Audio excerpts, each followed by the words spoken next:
Nå, hvad har vi lavet i dag? Nada. Ja. Vi siger hej til Tamara og Mona og... Hej Mona, Tamara og jer andre. I dag har vi været på dette museum. Yes. Det var meget fordi, at for noget tid siden, der var der sådan en krig her, der politibiler.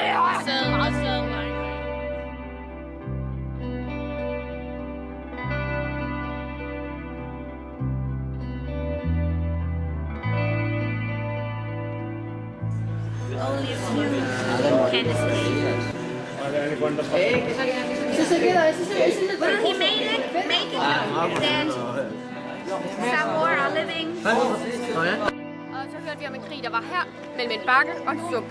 På engelsk, og det var ikke så godt engelsk, men vi overlevede. Og så har vi lige et noget chokolade.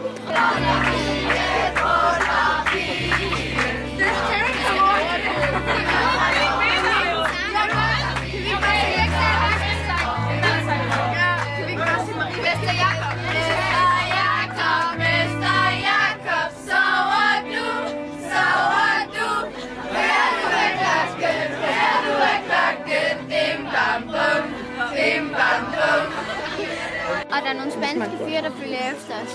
Yep. Så ved vi ikke lige, hvor de er henne, men de klapper os og mega dumme. Ja. De kan godt lide. En af dem hedder Jesus. Ja. Den anden hedder David. Han er flot.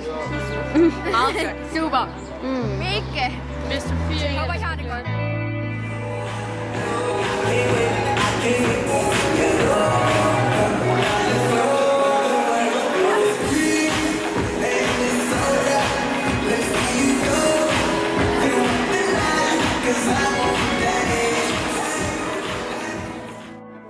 Reputation.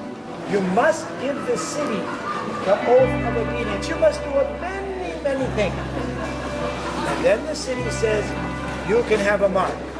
And anyone going through this part of the town, they see the mark, you know exactly. You can go in there, you can buy their products or use their service.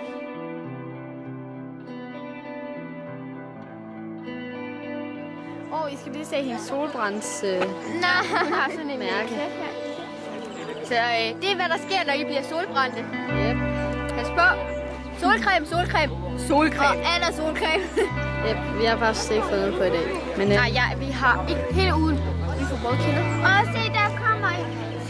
Se, nej, du skal lige filme de andre. Yep. De kommer gående. Så vi Der skal er se resten. med. Hej.